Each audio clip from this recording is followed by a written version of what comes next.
ఎన్టీఆర్ జయంతి సందర్భంగా నివాళులర్పించిన పవన్ కళ్యాణ్. తెలుగు జాతి కీర్తి కిరీటం నందమూరి తారక రామారావు. తెలుగు సినీ రంగంలో ఆణిముత్యం ఆయన. తెలుగు కళామ తల్లి ఒడిలో ఆయన నటించిన సినిమాలు అజరామరం. ఆయన సినిమాల్లోనే కాదు, తెలుగుదేశం పార్టీ స్థాపించి రాజకీయాల్లో పెను సంచలనం సృష్టించారు.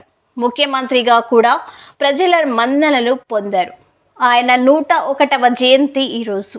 ఈ సందర్భంగా ఆయన కుటుంబ సభ్యులు, అభిమానులు పూలమాలలతో అంజలి ఘటించి నివాళులర్పించారు. ఎన్టీఆర్ తెలుగు ప్రజానీకానికి చేసిన సేవలను గుర్తు చేసుకుంటూ తెలుగు రాష్ట్రాల్లో ఆయన అభిమానులు 101వ జయంతి వేడుకలు నిర్వహించారు. ఈ క్రమంలో జనసేన అధినేత పవన్ కళ్యాణ్ ఎన్టీఆర్కు నివాళులర్పించారు.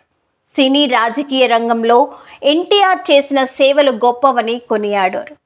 తెలుగు నేలకు, తెలుగు జాతికి, తెలుగు నుడికారానికి మరింత సొబగులు అద్దిన బహుముఖ ప్రజ్ఞాశాలి ఎన్టీఆర్ అని తెలుగు వాళ్ళు గర్వంగా చెప్పుకోవచ్చని పవన్ కళ్యాణ్ అన్నారు.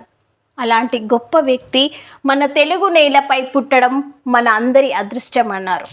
రాజకీయాల్లో ఎన్టీఆర్ తెచ్చిన సంస్కరణలు, 2 రూపాయలకే కిలో బియ్యం చిరస్థాయిగా నిలిచిపోయాయని పవన్ తన ఎక్స్లో పోస్ట్ చేశారు.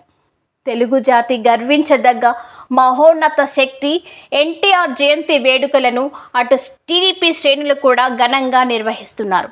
ఎన్టీఆర్ లాంటి నటుడు, నాయకుడు కోట్లలో ఒకరుంటారని, అంతటి మహోన్నత వ్యక్తి జయంతి సందర్భంగా దేశ విదేశాల్లో వేడుకలు నిర్వహిస్తున్నారు ఆయన అభిమానులు.